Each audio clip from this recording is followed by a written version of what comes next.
Құрметті Хахан халқы, біз сіздерді көргенімізге қуаныштымыз. Мен Атырау, Қазақстан Республикасы, Атырау облысы, Атырау қаласында Халел Досмұхамедов атындағы университеттің педагогика психология магистрінің 2-ші курс студенті Болатбек Досжанмын. Осы жаққа тағылымдама бойынша келгенбіз. Соның ішіндегі Қоқан Даплат университетіне келдік. Осы жерде тағылымдамадан өтіп жатырмыз.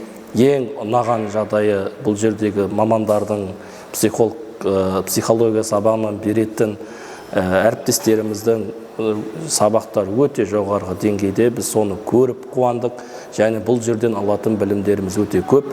Соның ішіндегі ең үлкен құндылықтың бірі бұл тәрбие.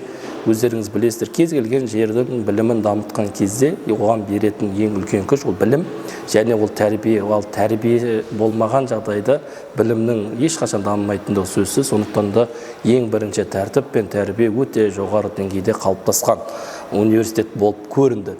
Екінші құндылық ол бұл жердегі шынайы адамдардың қарапайымдылығы. Бұл еш адамнан таба алмайтын үлкен адами құндылықтарға дамытатын бағыттағы бұл үлкен тәрбиелік мәні бар дүние екендігін көрдік. Бұл халқының қанға сіңген қасиеті болып табылады.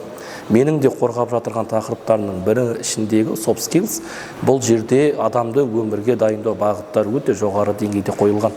Сонымен қатар психология сабақтарында бұл жердегі студенттердің сабақ беру процесіндегі мамандардың практикалық бағытты ұштастыруы және психологиялар беретін сабақ мамандарының әртүрлі тәжірибелермен бөлісіп отыруы өте қатты ұнады.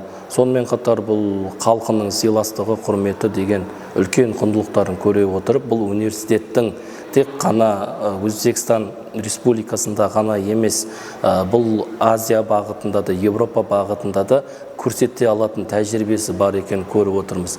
Сонымен қатар бізде осы Қоқан Даплат университетін өзіміздің облысымызға да, Қазақстанға да қоян-қолтық жұмыс жасауға, бірлесіп жұмыс жасауға біз шақырамыз.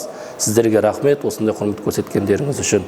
Біз әлі де сіздермен байланысты жұмыс жасаймыз деген сенім білдіреміз. Рахмет.